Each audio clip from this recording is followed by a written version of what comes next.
উত্তর কোরিয়ায় নজিরবিহীন বৃষ্টি হচ্ছে। চলতি মাসের শুরুতে দেশটির কাসং সিটিতে একদিনে 463 মিলিমিটার বৃষ্টি রেকর্ড করা হয়েছে। দক্ষিণ কোরিয়ার আবহাওয়া বিভাগ জানিয়েছে, উত্তর কোরিয়ায় 29 বছরের মধ্যে সর্বোচ্চ বৃষ্টিপাত হয়েছে। রেকর্ড বৃষ্টিপাতের ফলে উত্তর কোরিয়ায় বন্যার কারণে হাজার হাজার মানুষ আটকা পড়েছে। উত্তর কোরিয়ার উত্তর পশ্চিমাঞ্চলে চীনা সীমান্তের কাছে ভয়াবহ বন্যায় সেখানকার বাসিন্দাদের সরিয়ে নিতে সামরিক হেলিকপ্টার মোতায়েন করা হয়েছে। দেশটির সর্বোচ্চ নেতা কিম জং উন ইতোমধ্যে এই দুর্যোগ সামাল দিতে জরুরি অবস্থা ঘোষণা করেছেন। প্রেসিডেন্ট কিম জং উন উদ্ধার কার্যক্রম পর্যবেক্ষণ করতে মাঠে নেমেছেন। সংবাদপত্রে প্রকাশিত ছবিতে দেখা গেছে, কিম জং উন একটি বিমানবন্দরের মাঠে কর্মকর্তাদের সঙ্গে পরিস্থিতি পর্যবেক্ষণ করছেন।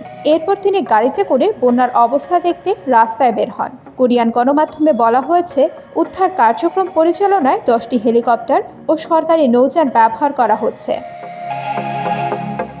চীনের সীমান্তবর্তী সিনুইজো শহর এবং উইজো কাউন্টিতে ভারী বৃষ্টিপাতের ফলে বহু এলাকা পানির নিচে তলিয়ে যায়। কৃষি জমি ও বাড়িঘরের ব্যাপক ক্ষতি হয়। রাষ্ট্রীয় গণমাধ্যম বলেছে যে অনেককে পরে এয়ারলিফটের মাধ্যমে উদ্ধার করা হয়েছে, যদিও বিষয়টি স্বাধীনভাবে যাচাই করতে পারেনি সংবাদ মাধ্যম।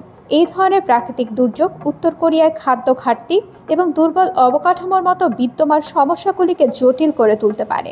বন্যা উত্তর কোরিয়ার কোনো বিরল প্রাকৃতিক দুর্যোগ নয়, তবে বন্যা পরিস্থিতি পরিদর্শনে কিম জং উন সরেজমিনে গিয়েছেন। এই ব্যাপারটি বেশ বিরল, কারণ আন্তর্জাতিক পরিমণ্ডল থেকে প্রায় বিচ্ছিন্ন এই দেশটির সর্বোচ্চ নেতা সাধারণত প্রতিবেশী বিভিন্ন দেশ এবং যুক্তরাষ্ট্রের নেতৃত্বাধীন পশ্চিমা বিশ্বের প্রতি বিরূপ মন্তব্যের জন্য সংবাদের শিরোনাম হন।